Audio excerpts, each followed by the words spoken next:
Zo, yes. Oh, zo. Staat een geluid ook. Goedenavond allemaal. Ik ben Dennis, ik ben van Klundert Music en welkom hier. Ik zou het in principe ook al akoestisch kunnen zeggen tegen jullie, maar we doen het versterkt. En dat komt omdat we het ook opnemen en we doen het ook livestreamen, dus vandaar.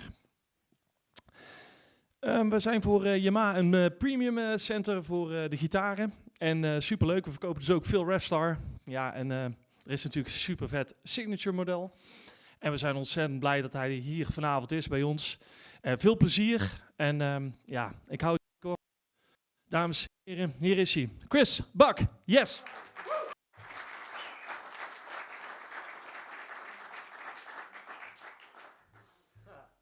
Goedenavond. And that's as much as I know.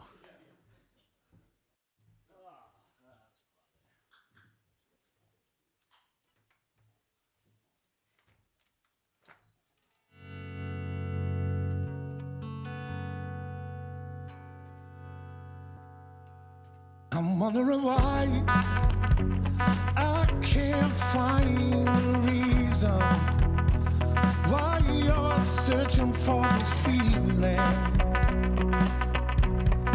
you used to have. Are you looking through every mistake that I've made just to be the object of your blame, to make you feel whole again? Yeah, yeah, yeah. I've been holding my breath, falling from grace, taking my time. I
You've got your reasons, I've got no way of ever giving you enough, no. There's nothing I'm stealing there, it keeps me awake, but I gravitate towards your love. If I could, I'd move mountains if you'd be in my fractured world. I can't make it if you don't make it, 'cause it's you I want, 'cause it's you I want, yeah. I can't make it if you don't make it, 'cause it's you I want.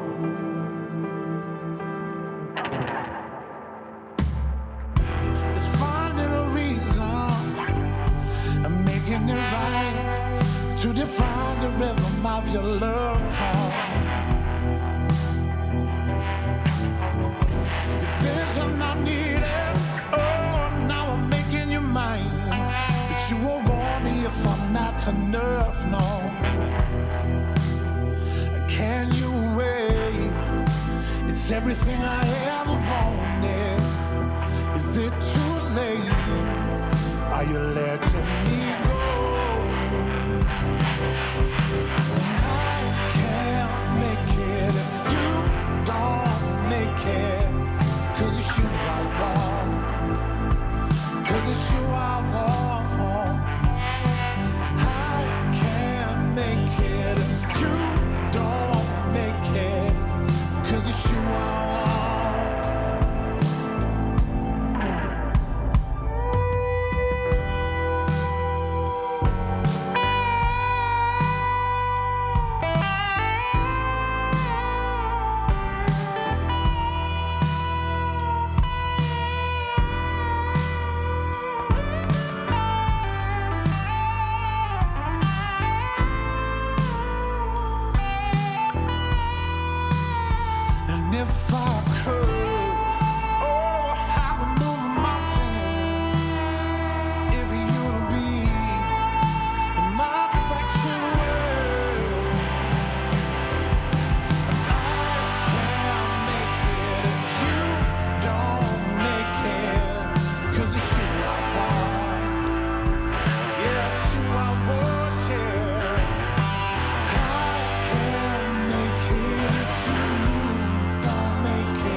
make it if you don't make it. 'Cause it's you I want. Yes, you I want. Your spark blows me to pieces. 'Cause it's you I want.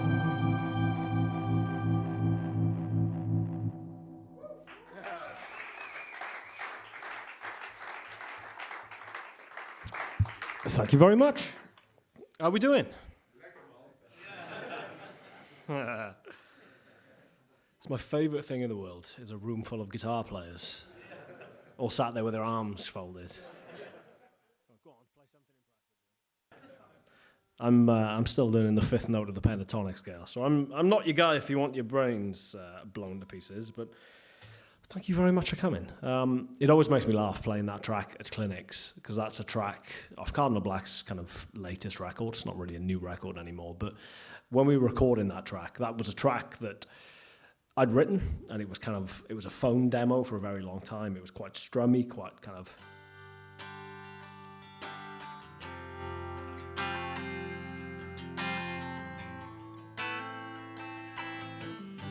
how most tracks start.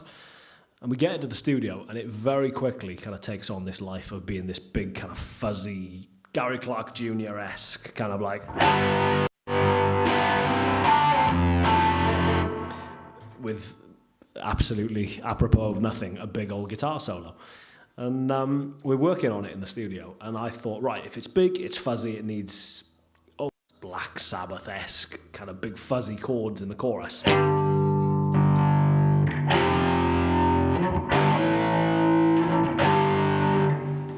And producer Cyril was like, it's too much. If you're using that sound, it's too much. We need to dial it back a bit, or kind of play something different. I was like, okay, what about up the octave? Do we make it? He's like, it's too Sabbath. It's too messy. It's too fuzzy. It's too much. So I was like, okay, well, I've got this thing that I've been playing, which is kind of the vocal melody. How about this?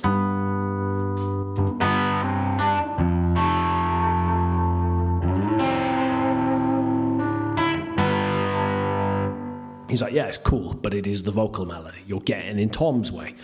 Strip it back, strip it back. It went on for about an hour until what we actually arrived at on the record is this.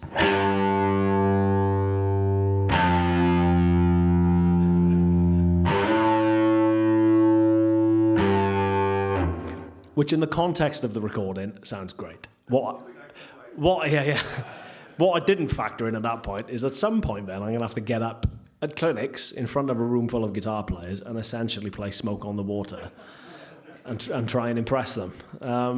So yeah, that kind of backfired on me. But yeah, thank you very much for coming. How are you all doing? You all good? Yeah. Awesome. Well, I'm legally obliged at this point. Also worth pointing out that we are live streaming, so don't swear as much of a memo as to myself as anyone else. Yeah, exactly. Yeah. At least post-watershed, we've got about 3 hours. I'm legally obliged at this point to tell you all about my new guitar. Otherwise, a Yamaha representative will appear from nowhere and assassinate me. If you see a red dot appear on me at any point, please do let me know. But we'll get that bit out of the way, because I don't want to give you the hard sell. And then, rather than just me standing here and talking at you for the next, 3 hours, however long we're meant to be doing, I always find the way that the best works is if you have a question, please just put your hand up and shout it at me. I have a wife at home who does that anyway, so I'm very used to it. And also, what I usually find happens is all of the guys who ordinarily now will follow me into the toilet and ask me questions about what batteries I use in my fuzz pedals, or go conveniently shy when it comes to asking a question in front of a room full of people. So don't do that on me. Don't let me die a death with no questions, because I know you all have questions. So let's kick it off. Anyone got a question, first and foremost? Bonus points, my branded pick, if you can make it about the guitar. And then that will make Yamaha happy, and we can all go home happy. Any questions about the guitar? We'll get that out of the way first. There we go. Thank you. This is a very badly thrown plectrum. Well, I happened to see a video of yours where you struggled with the fact that the Stratocaster Yeah. couldn't give you your own sound So how does it work for you now? You have With the Revstar, yeah. For the benefits of the live stream, his question was, "You're so handsome, how do you do it?" No, so the question was, just to repeat it, I did an interview with Guitar World magazine while I was in New York, and it's probably the only moment in my life I've come close to going viral, and of course it's for all of the wrong reasons. I said, and I can't remember what the exact quote was, but I was talking about struggling with Strats. I played Strats for a very long time. I was a Strat guy. And I got a little bit frustrated with the fact that Stratocasters, for so many people, have very distinct points of reference. You know, most recently, I guess, probably the most recent guitar hero, someone like John Mayer, I guess almost, it's kind of, for a lot of the younger generation, that's their point of reference for the sound of a Stratocaster. Stratocaster into a clean Fenderish amp, probably being pushed by a tube screamer. If you're a little bit older, your point of reference is probably Stevie Ray. If you grew up listening to Stevie Ray in the 80s. If you're a little bit older than that, maybe it's Ritchie Blackmore, maybe it's Jimi Hendrix, maybe it's Hank Marvin if you go further back. My point is that I guess it's relatively important to being a musician that you try and find your own unique voice. You try and find your own identity, and you try and sound like yourself. We're having this conversation upstairs now. It's one of those things, I guess, sounding like yourself or developing your own voice that you can't really force. It's not something that you can try and fast track or try and expedite in any way. Odds on, if you're trying to play something unique or something that's never been done before, there's probably a very good reason that it's never been done before, and it's a fast track to sounding like arse. There goes the swearing, sorry. So I was getting a little bit frustrated with trying to kind of find my feet, I guess, and my identity as a musician, and inevitably then, because everyone has such defined parameters in their mind of the sound of a Stratocaster, you would play, it's gravity. Or you would do something else and someone would kind of leap out of that's, if it's kind of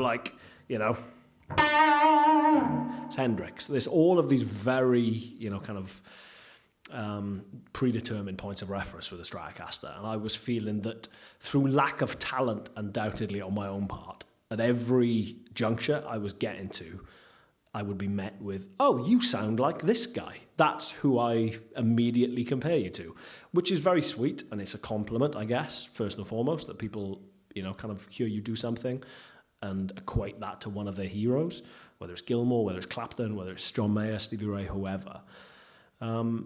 But personally, I was getting a bit bored of that and a bit kind of bogged down in my own mind with the idea that I was trying as hard as I could to try and develop this style or this kind of unique identifiable voice on a guitar, and was kind of feeling thwarted by lack of talent and the Strat being such a kind of immediately identifiable instrument. So I just remember thinking, and it was kind of, I guess, reverse engineering it after the fact to a degree, but I remember walking into a guitar shop in Cardiff just after the Revstar had come out in 2015 maybe, and the first thing I noticed about it was the fact that I genuinely thought it was a very cool looking guitar. You can say all you want about guitars and you connecting with them because they feel great or they have pickups or appointments or whatever it is. The blunt fact is, if you don't think a guitar looks cool, you're probably not going to pick it up in the first place. And I just thought it looked great. I thought it had echoes of guitars that I knew, whether it's old Yamaha models like the SG-1 2000. I mean, it's kind of a little bit closer to an old Yamaha model called a Superflighter, but it also had echoes of the kind of Florentine cutaways of an SG, Gibson SG. The kind of the P90s and a Wrap Tail felt a little bit kind of close to 50s Gold Top Gibsons or 50s Juniors or stuff like that. And it was just a very stripped back, very ergonomically simple guitar that I thought, cool, I really like that. I like the fact that it almost limits you in some ways and doesn't give you option paralysis of, the Strat of am I in position 1? Am I in position 4, 5, 17, 9, whatever it is. And, on the new generation of Revstar, for the most part, they've gone with a 5-way switch, which I guess, gives you more tonal possibilities. I'm a simple man. I love down, up, or middle. And it's easy to find everything in the heat of battle. But in amongst all of that, in amongst thinking it was cool, in amongst thinking it sounded great, I loved the idea that, like, this is a new guitar. Nobody plays this yet. It's a brand new guitar model that has zero association, zero baggage. Like now, I guess, it's people like me, it's Matteo Mancuso. Those are the guys kind of starting to be associated with the Revstar. So maybe that blank canvas isn't what it was a couple of years ago. But I thought, right, I'm in at the genesis of something here. I'm in at the vanguard. If I pick this up and start playing it and make it a part of my playing style, develop my personality and my playing style around this instrument, I feel like I'm immediately throwing myself into a different place in everyone's mind, because you can't look at it and go, oh, you clearly like this guy. I could play this guitar and I could be like a metal shredder, or I could be like a George Benson wannabe. People wouldn't know because they didn't have those defined kind of reference points in their mind. So it wasn't so much that the Revstar was such an innovative, groundbreaking guitar that it helped me find new and innovative sounds that nobody had ever done before, so much as just it freed me a little bit of the shackles of my own mind to a degree that I kind of found myself getting caught up with the Strat. So, it's, just, I guess you spend so much time with an instrument, and whether it's, touring, whether it's recording, whether it's shooting video for a lot of the time, which was my day-to-day with YouTube, you just bond with an instrument, and it gets to a point where it's just part of you and part of your playing style. And that's the Revstar. And obviously it was my custom shop for a very long time, which this is kind of pretty much identically based on. That formed the kind of basis for the signature model. And I remember Yamaha first mentioning the idea of a signature model to me back in about 1973. And it took about 35 years to get it to fruition. But I think it's worth waiting for. And yeah, I'm just very pleased with it. It's kind of, it's just my guitar, I guess. And I think that that's then a signature model with, one of the most iconic and ubiquitous brands in the world.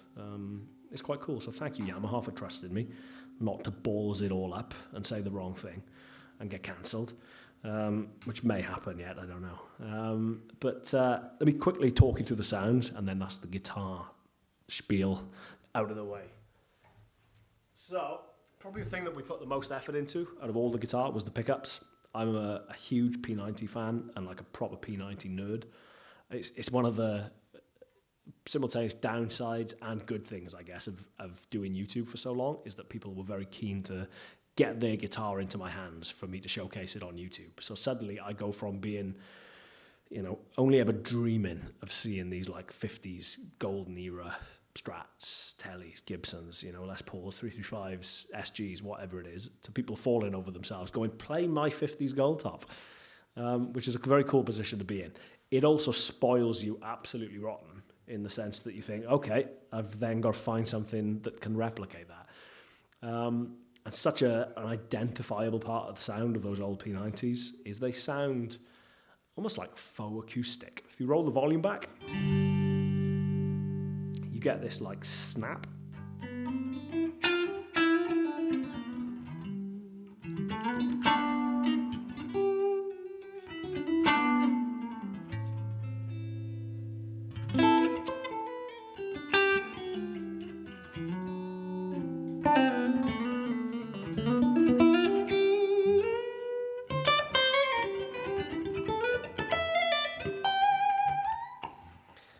Dynamic, responsive pickups. And I mean, you've probably noticed on my custom shop that there's very little paint left underneath the volume control. I'm constantly on the volume knob, kind of turning it up, turning it down, swelling into notes and all this kind of stuff. But yeah, from like full on kind of flat out rock to backing it off.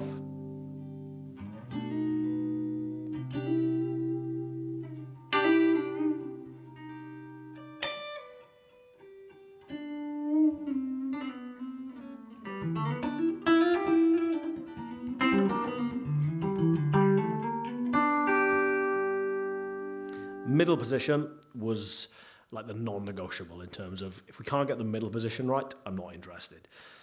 Middle position with P90s, it's that kind of faux acoustic kind of like.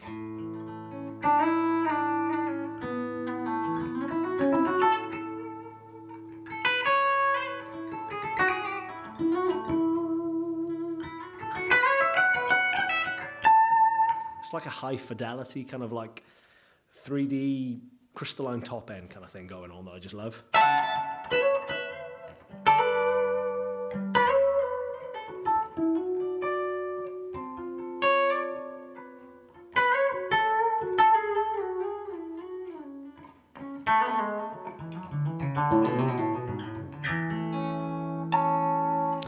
And then bridge pickup is the kind of the rock position, I guess, whether you are going full on kind of like,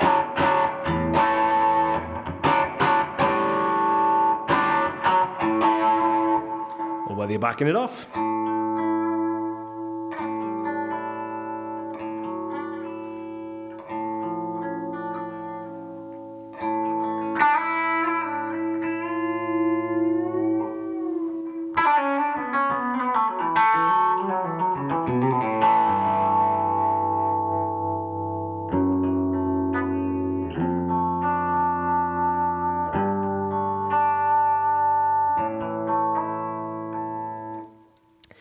Three pickup positions, nowhere to hide. I think there is something weirdly freeing about limiting yourself in some way.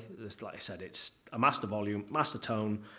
If you can't make it sound good, the problem is probably you, not the guitar, which is the uncomfortable truth, I think, with a lot of instruments. But yeah, that's the thing. We got wrap over tailpiece, which I love. I think wrap over tailpieces fly under the radar a little bit in terms of just their sound. They have a very distinctive quality. It's about as direct a connection as you can get from the string to the guitar. Literally over there, boom, you're away.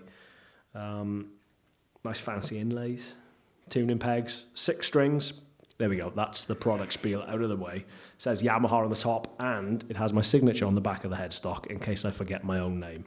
So please buy one, and then my 5-year-old boy will be able to eat. So. And the good news is we lock you in this room until you all buy one. So thank you very much for coming. Guitar talk out of the way. Any other questions? Hair care, relationship advice, whatever. Fire away, man. So when you started playing yourself, you had your heroes. Mm. Who are your heroes, and how does it feel now to be yourself a hero? My wife would disagree with you there. The question was, who are my heroes, I guess? Sorry for the benefit of the live stream. Who are my heroes when I started, and how does it feel to be a hero to some people, I guess? Thank you, first and foremost. The idea that I inspire or influence anyone is a bit mental. And it's one of those things, I guess, it would seem like false modesty to go, well, that's not true, because I guess I get enough people coming up to me and telling me that kind of thing that I know it is true to a degree, but to actually try and process that and understand that would be too much for my tiny mind to take, so I don't really think about it. My heroes growing up, like my first huge guitar influence was Slash. Like I've spoken about him a lot, and that in itself will never cease to be surreal that I know Slash now, and I've played with him and can call him a friend, and he's a lovely guy. He wrote our letter of recommendation for our US visa application. He helped get us a show at the Troubadour in LA. Weirdly, the Troubadour wasn't responding to my emails, but they answered Slash's. I don't know how that works.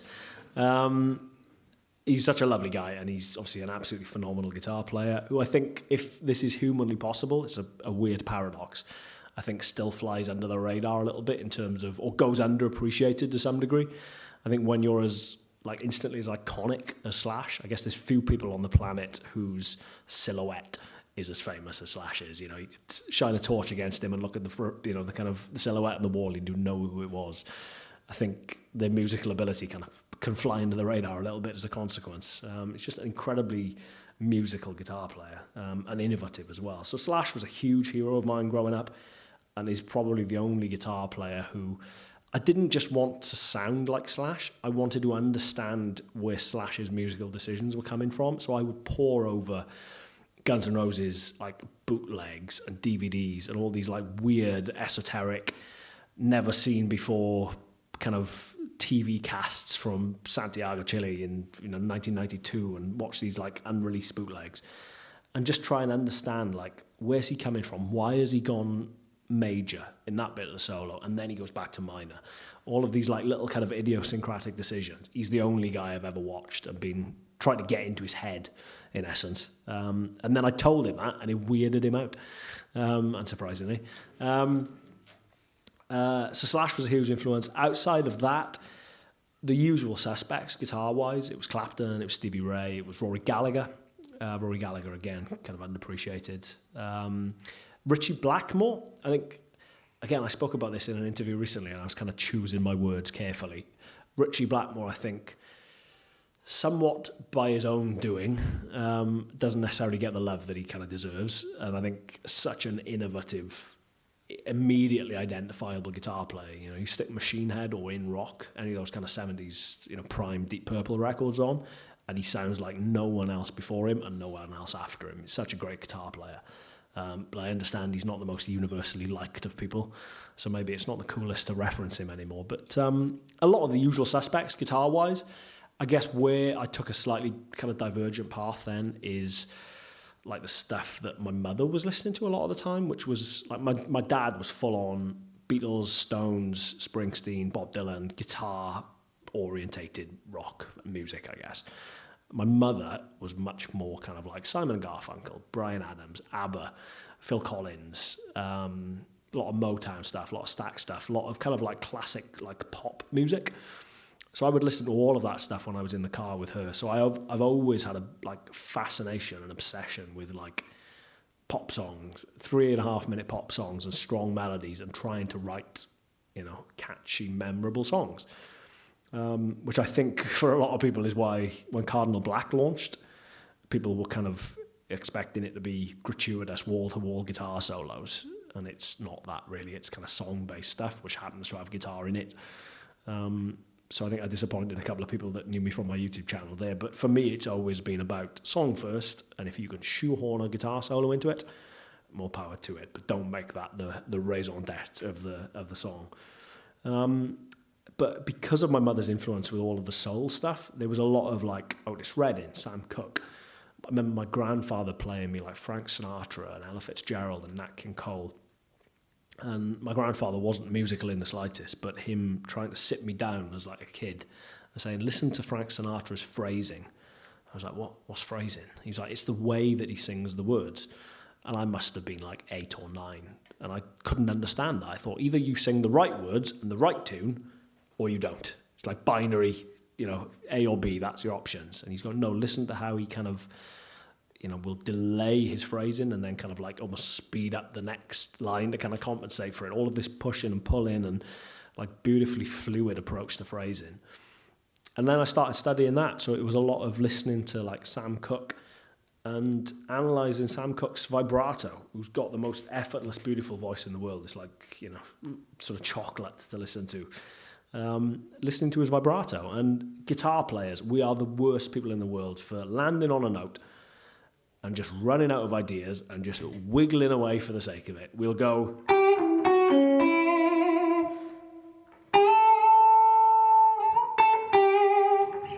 because we don't know what else to do. It's vibrato. It's what we're told we do when you land on a note.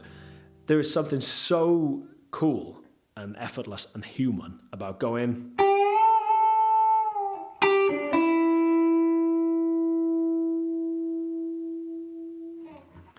waiting and feathering your vibrato in towards the end of the note.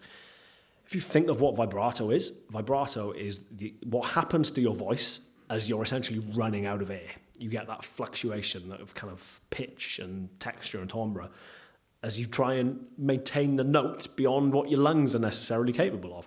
And you get this beautiful kind of like...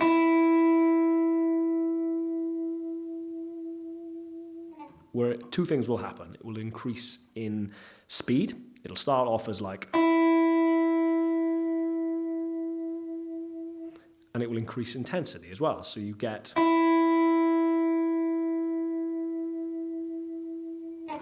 it's like a faster, kind of sharper movements between the notes.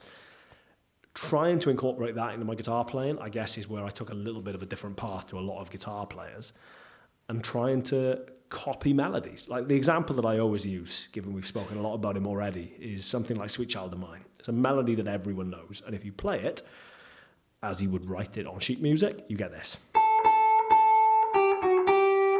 No, you don't.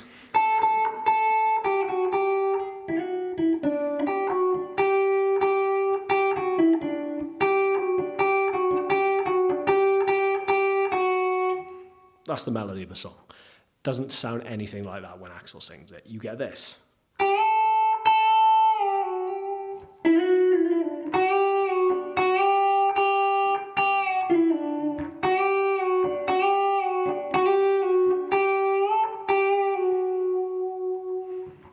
All of those little human inflections, vibrato. How do you approach a note? That first note, she's got a smile. You've got 3 notes there, or 3 kind of syllables almost, 3 words on one note. How are you getting to that? Are you literally going,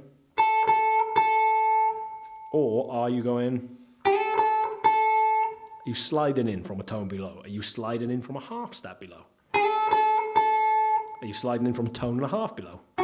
Are you bending? Are you bending from a half step below? All of these like permutations that are yours to pick which sounds best in that moment. That's what makes it interesting. That's what makes it more human to me. And that's where my influences, like I said, took a little bit of a kind of different path, I guess, in trying to replicate singers and trying to make things sound a little bit more kind of human, a little bit more vocal, a little bit more fluid, and a little bit like a great black soul singer as opposed to a pasty white kid from Wales. So I'm still trying and failing. But to answer your last question then about how it feels to be a hero, like I said, if I thought about that for a nanosecond, that anyone out there who kind of hero worships me to any degree, they need better heroes. But I'm flattered. Any questions? And I'll play another track. Have you ever struggled with perfectionism? How did you deal with it? Question, sorry, for the benefit of the live stream. Have I ever struggled with perfectionism? As I get older, less so. Like me of 15, 16, 17-year-olds would just beat myself into the floor over not getting things right. And I think I joked earlier about not being a particularly technical guitar player. And I remember a really vivid moment of my youth and an integral moment thinking back in terms of my development as a guitar player. Is, when you're 15, 16, people in your family or your friends start finding out that you're into guitar and they start buying you music to listen to because of all of this cool stuff that you've never heard. And it's amazing to think back, what is new music to you? Because I'd never heard Thin Lizzy, I'd never heard Van Halen, I'd never heard, whoever. And I remember getting the best of Van Halen and the best of Thin Lizzy on CD on the same day, and I'd never heard either band before. And I remember sticking the best of Van Halen on, and Eruption comes blasting out of my stereo, and I had a Squier Affinity Telecaster without a trem arm, and I had a PV Rage 15-watt amp without any reverb, without any effects, just basically turn it up until it sounds like a bee in a can. Put Eruption on, I was like, I don't know what that is. That doesn't even sound like a guitar to me. What's he doing? That could be a synth. That could be an instrument from the moon, as far as I know. Put on the best of Thin Lizzy. I was like, that's an A chord. That sounds like a guitar. I'll do that. And honestly, as simple as that sounds, that was such a determining moment in my path as a musician, I guess, because it set me on this thing of simpler, less technically orientated stuff, I guess, and stuff that was more, I hesitate to use the word feel-driven, but simpler stuff, but well executed. Van Halen for me was a genius, and ironically, I think probably the thing which constantly blows me away about Eddie Van Halen's playing more was his rhythm playing. I think he was such an incredibly inherently rhythmic guy, just one of the best rhythm guitar players ever, who also pretty much pioneered a method of lead guitar playing. So unfair, really, when you think about it. But digging into that best of Thin Lizzy and setting me on that path kind of got me over that tendency I would ordinarily have to beat myself up over not being able to perfect something. Because I was like, well, Scott Gorham balls that note up there. That's a wrong note. Pete Townsend didn't quite hit that note he was shooting for there. If they can fuck it up and they're not overly worried, why should I be bothered? So it's very convenient for a lazy 15-year-old to listen to your heroes not quite hitting things. And again, Slash was a hero of mine. Listening to Slash, listening to Guns N' Roses bootlegs and stuff, hearing what, compared to the record, you might consider sloppy playing, Jimmy Page, incredible guitar player, a lot of the time might fall into that category of people listening to it and going, that maybe sounds a bit sloppy compared to the record, because it's just a live, loose interpretation of what they did in the studio. So I think any, prepubescent tendency I would have had to beat myself up over not nailing it exactly as they did on the record, I kind of got over pretty quickly, because I was like, well, it's just rock and roll. You can have fun and you can interpret it. And now I'll get annoyed at myself if I miss things in solos, or if I, we had a great moment the other day where we were on stage in Germany, I think, somewhere. And me and Sam, our bass player, have got a bit of a running joke where anytime anyone makes a mistake, they have to take a drink, have to drink 2 fingers of their drink for that mistake. So we'll mentally tally it throughout the course of the set. And Sam, I think, was on a couple of fingers worth of mistakes by the point that we launched into Your Spark Blows Me to Pieces, that last track I played. And obviously the first big chorus chord there is a G. Everyone in the band does that. I come in on, which F over G doesn't sound particularly great at the best of times, especially when it's meant to be the big emphatic first chorus chord. So I got Sam looking at me from the other side of the stage going, that's a bottle worth. Stuff like that, you're like, well, I can beat myself up over that, but that's just, human nature. It'll creep in every now and then, and you get overly comfortable with things, weirdly, I think, where you kind of forget what you're doing. So it's usually the first 2 gigs of a tour are great, because everyone is slightly shitting themselves that they're going to make a mistake. And then once everyone's got those first 2 gigs out of the way, you're like, well, it's all right now. I can relax. I'm going to play an F over a G. So not really is the short answer. One of the good things about not being perfect on an instrument is you don't have to beat yourself up over being a perfectionist. So one more question, and I'll play another song. Are we good? Let's play another song. Let's have a look. Where have we got? All right. I'll tell you what, I'm going to do a track, and this is the shortest one on you by a long way, but it's a fellow countryman of yours, Mr. Paul Davids, who invited me onto a video that he made a couple of years ago. This was in 2020. Invited me to do a guitar solo on a video with 9 other guitar players. I said, do you want to contribute a solo to this video? I was like, yeah, cool. The context there is about a week prior to that, my little boy had just been born. So I was knee deep, quite literally and figuratively, in shit. Sorry, the swearing's gone out the window, isn't it? And I kind of dashed that solo off in an hour, because I was like, I've got bigger fish to fry at this point. And in terms of singular, defining moments or pivotal moments in my career, that's probably the biggest one in terms of so many people finding me through that video.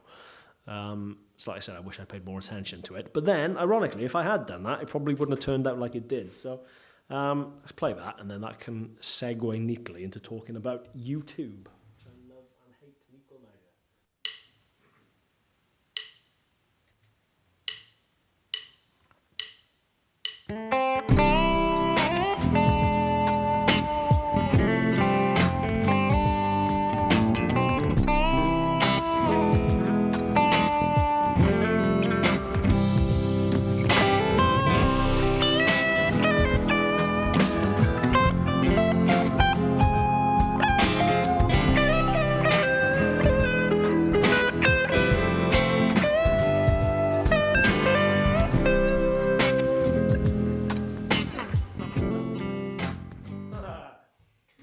30 seconds that changed my life. Not the only 30 seconds that changed my life, but thanks for laughing. I made that joke the other day and nobody laughed. And the problem is when nobody laughs at a joke like that, it makes me laugh more. So I just look like a lunatic. So that I use quite a lot as an example of how I approach structuring solos. That's one of the most common questions I get is, how do you build a guitar solo? How do you organize it into something which is coherent and not just for 3 minutes? And that, the other example I use is something like Tell Me How It Feels by Cardinal Black, which I'll play at the end. But it's a bit harder to try and explain when it's like a minute-long guitar solo, because there's a lot of it to try and unpack. That lasts for like 30 seconds or whatever it is, and it's a neat little kind of teachable way. So, pick your key. We're in C major. 99% of solos that I've ever done, and this will be something that, if I point this out, it'll probably ruin my playing for you, so apologies in advance. 90% of my solos, 95%, maybe even more, kind of abide by the simple rule of start low, aim high. And there's a reason for that. If you start a solo going... you kind of hit your ceiling. There's nowhere really left to go from that. You can go downwards, but it all feels very anticlimactic and very kind of like you've kind of reversed the trajectory of the solo. Let me try and demonstrate what I'm talking about. I'll try and play it backwards.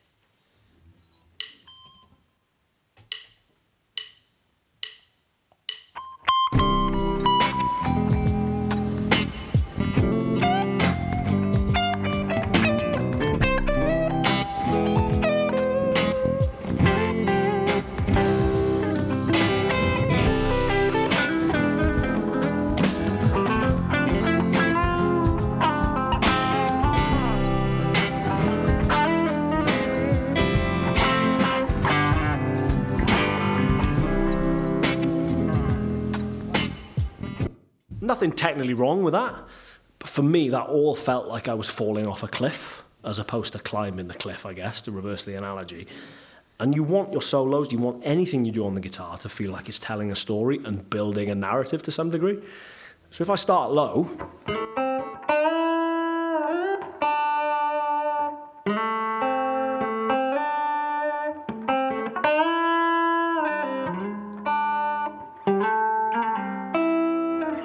we're halfway through the solo there, and I've got as far as the 7th fret. The next half of the solo,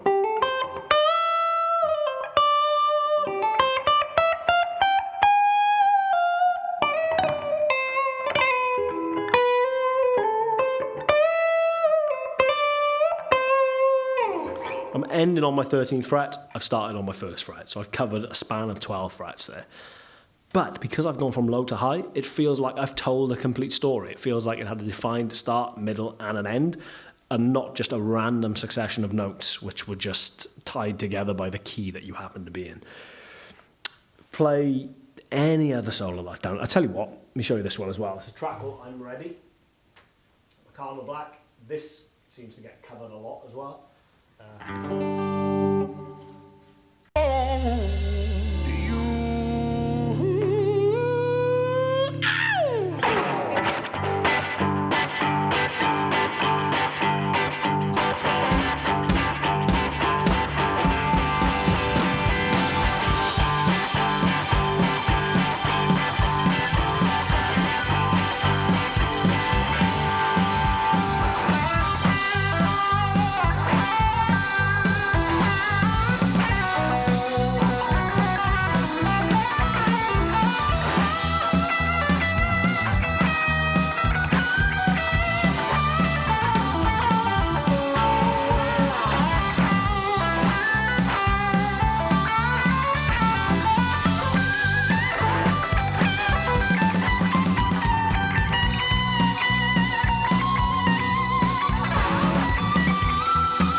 So on and so forth. Same principle. You look at what I did there and break it down.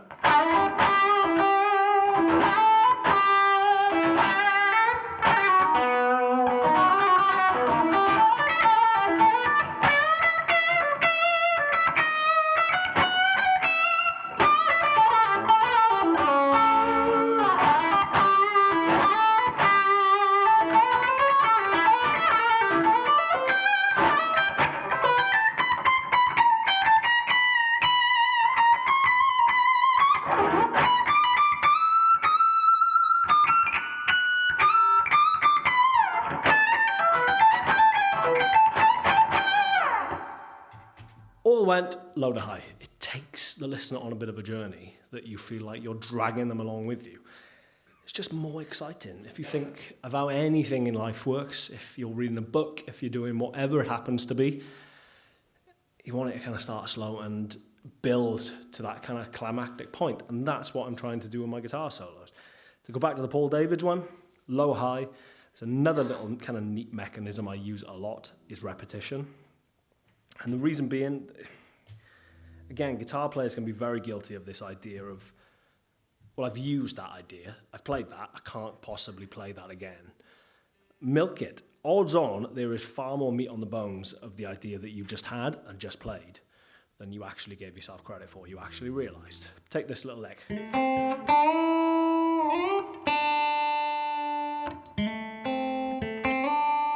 That's the start of the solo. The next exact lick of the solo, exactly note for note, the start of the solo. Why? It's not because I'm lazy or I ran out of ideas, although that may have factored in. It's because the listeners just heard that. And they're like, I recognise that then when you played it again. But the difference is, you end it differently. The first time, so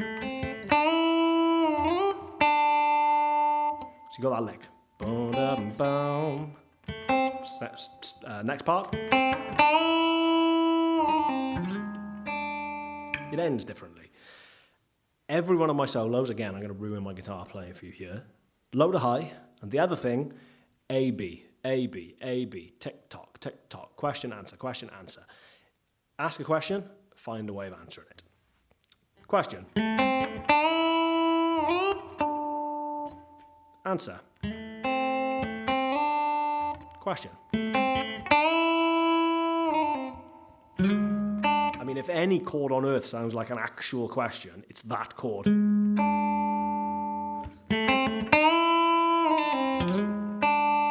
Answer. An answer with like a sense of resolution. You'll resolve into that kind of beautiful major third of the key of the track. Next part of the solo. Sound familiar? Exactly the same riff, exactly the same lick, just in a different inversion.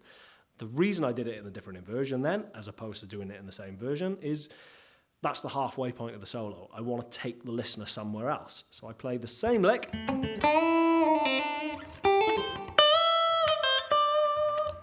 And then I'm like, well, there's not long of the solo left at this point. I need to take it to its conclusion. So I go. It's like a little question that kind of sets you up nicely for the...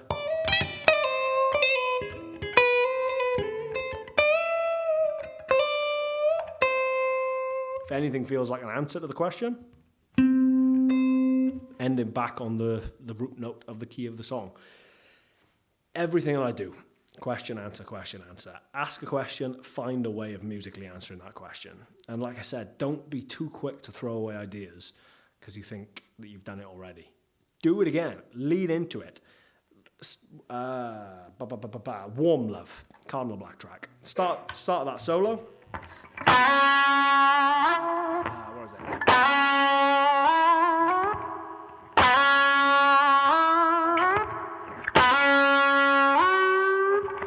First couple of notes of the solo are the same little lick repeated. Why? Because it's melodic, because it sticks in people's minds, it becomes a part of the track. Think of what a melody is. Think of what a chorus is in a song. A chorus in a song is a bit which you repeat multiple times throughout the course of the song because people remember it and people want to sing it back. When I write a guitar solo, and I say write in the loosest sense because I never sit down and work this shit out, it just kind of happens. When I put a guitar solo together, that's what's forefront in my mind is, can I play this so people can sing it? And like that solo, still, probably of all the things I've ever done, that Paul Davids solo, people come up to me and either tag me on that every single day on Instagram. I get tagged in a cover of that, which is awesome. Or people come up to me in guitar shops or at gigs or whatever and go, I love that one. They can hum it, they can whistle it back to me. So if I've done that, I've done my job correctly. Try and, write or play or think in a melodic kind of vocal melody-driven way for your guitar solos, and that will make them much more interesting. I'll play Tell Me How It Feels again in a minute, I'll play Tell Me How It Feels for the first time in a minute, which again is a kind of good example of trying to write a guitar solo that tells a bit of a story, starts low, aims high, uses repeated patterns, repeated licks, repeated motifs, and takes you to the highest bend you can possibly do on a guitar. So, yeah, all in the name of a good solo. Any more questions? How are we doing for time? I have to wrap it up soon, and then I'll just come and hang out and chat with you all. So, any final questions? Yes, ma'am? Do you have any tips on playing over chord changes? I mean, with some songs, when you move the backing track, like a rhythm guitar, and you listen to the solo, you can kind of hear the chords in the solo, you know? Okay, cool, yeah. Question for the benefit of the live stream. Any advice for playing over chord changes? Playing over chord changes is one of those things that has become... How do I put this? It's become very fashionable, very in vogue with the explosion of like the neo-soul thing on Instagram over the past couple of years, where everyone is desperate to let you know that they can outline every chord that is happening. And at that point, I'm like, that's just, I don't know, it's musical masturbation. It's all a bit like, look how many chords I know. Look at me, I'm on the minor 19th. I'm like, yeah, but it doesn't sound particularly musical. It just sounds like you're kind of showing off your prowess. Take someone like Robin Ford, who has those chops all day long. If Robin wanted to outline every chord ever played in music, he could.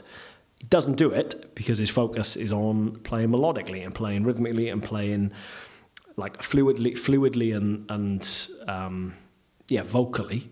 But every now and then we'll chuck in a little kind of like, I'm going to outline that chord because that shows you, it kind of grounds you again.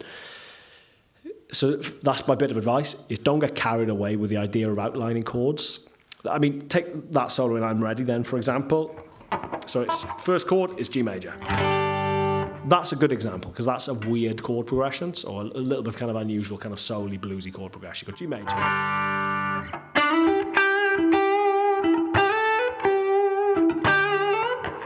No real outline of any note having gone on there, apart from the root maybe. Next chord. So I'm like, well, that's a cool moment to outline that.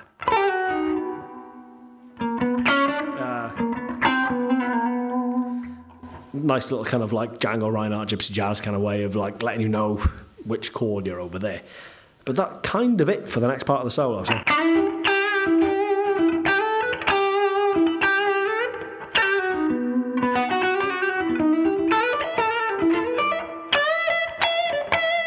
Kind of goes minor there because you've got this chord progression going on.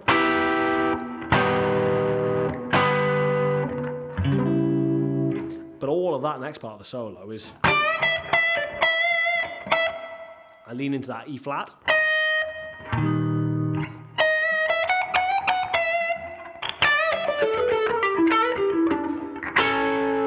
That's the next bit. There's actually a lot of outlining going on there. Bad example. But I'm not consciously thinking about it, I guess, is the point. There will just be moments where your ear naturally leads you into kind of like, you know, that chord there, so that you've got that little descending rundown.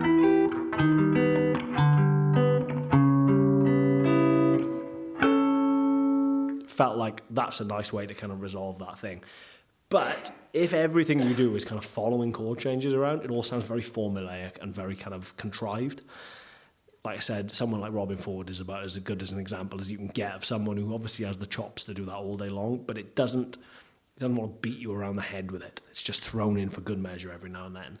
And that's what sounds musical. That's what sounds dexterous. That's what sounds, you know, fluid and vocal, just chucking it in every now and then. So my advice is don't stress about it too much. It will come. And just listen to what you're playing and think, okay, which of those chords would it be nice to kind of lean into? There are certain things that just don't need it. There are certain chord progressions or certain solos where if you start outlining notes, it'll just sound a bit like you're kind of having to throw yourself out of your groove to do it. You know, like, I can't think of any examples off the top of my head, but don't get bogged down in it is the long and the short of it. You know, if you can find moments where you can kind of chuck something in, great. If it's not leaping out to you, it's probably not leaping out to you for a reason. Just trust your ear at the end of the day. You know, your ear will guide you. That all sounds very Star Wars, doesn't it? Any more questions? One more question. Yeah, man. You were just playing a G, and I was like, are you muting strings there? I've never seen someone play Oh, probably. What did I do? Oh, that? That one there, was it? So there's a thumb on the bass, and then that thumb is also muting the A string. So you don't want that. Got a D string. It's a very lazy way of playing. It's essentially making like a G power chord, like a G fifth. But it's a bit fuller, you know. So yeah, there's a lot of that. Like muting, I get a lot of questions about muting. I couldn't really tell you what I'm doing because it's a bit of a combination of like my right hand muting some stuff, my left hand muting some stuff. There are probably people who are infinitely more knowledgeable about my playing who we'd be better off asking than the horse's mouse himself. Yeah, cool. Right, let's do another. I'm going to do 2 final tracks. And then just come and hang out and chat, and all the people who wanted to ask me what batteries I used in my fuzz pedals can do that then. Let's have a look.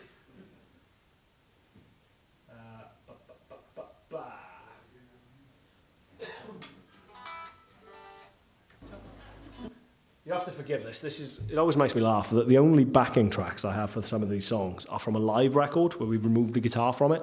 So at various points I've got Tom like cheering me on and encouraging the crowd. So even when he's not with me, he's with me in spirit.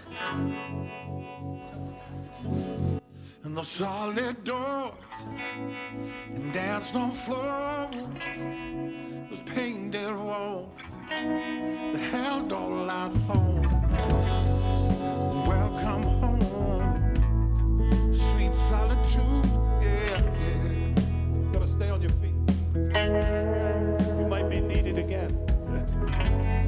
In those early nights, in those midnight flights, just to get on home and just to be alone with you.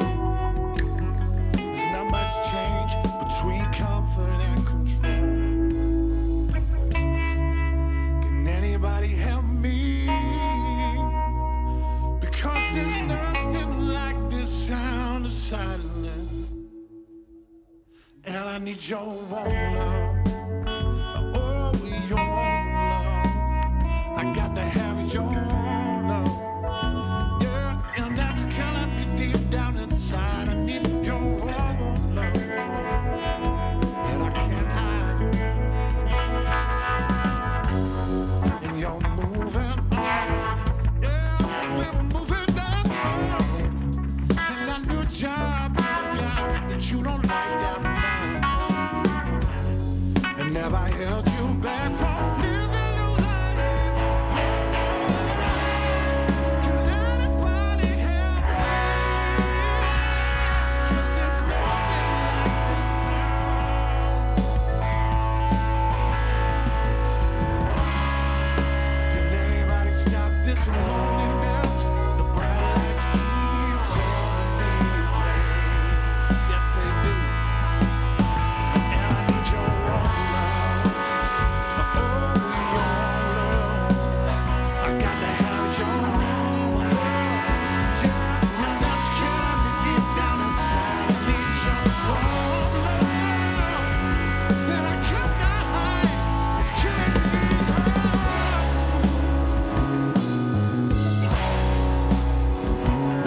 On the bass tonight and every night, sexy Sam Williams, baby.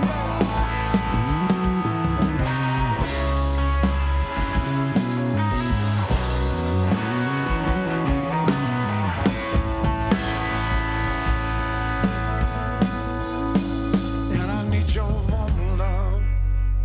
Oh, your warm love. I got to have your warm love. Yeah, and that's killing me deep down inside.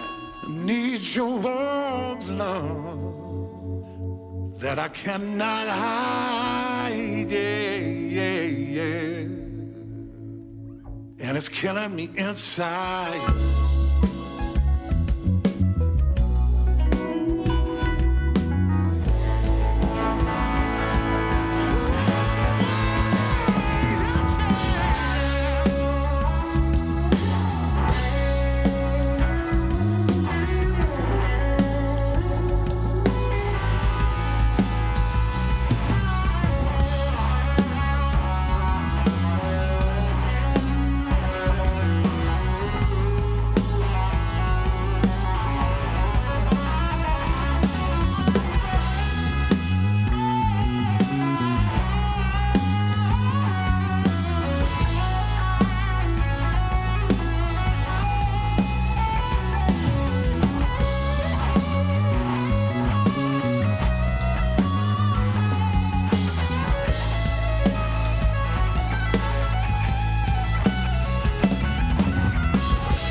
shelter from the broken glass, cutting us down. Tell me how it feels, baby. Tell me how I'm supposed to know. Tell me how it feels, baby. Because I don't know.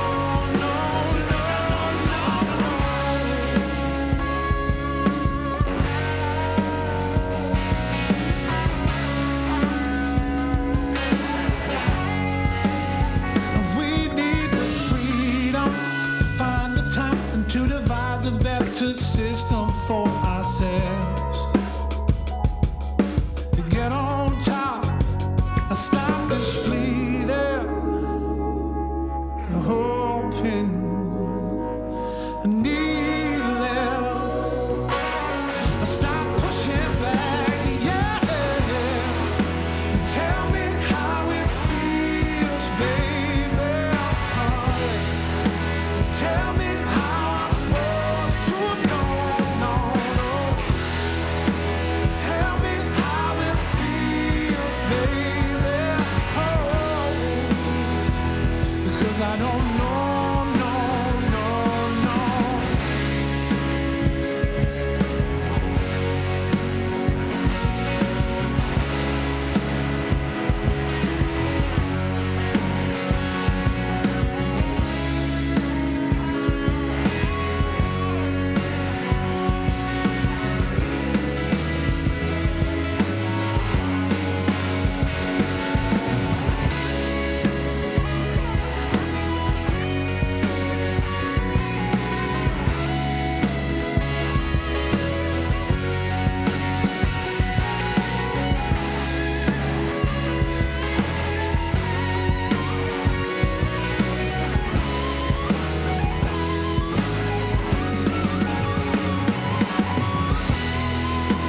Tell me how it feels, baby. Tell me how I'm supposed to know. Tell me how it feels, baby. Because I don't know.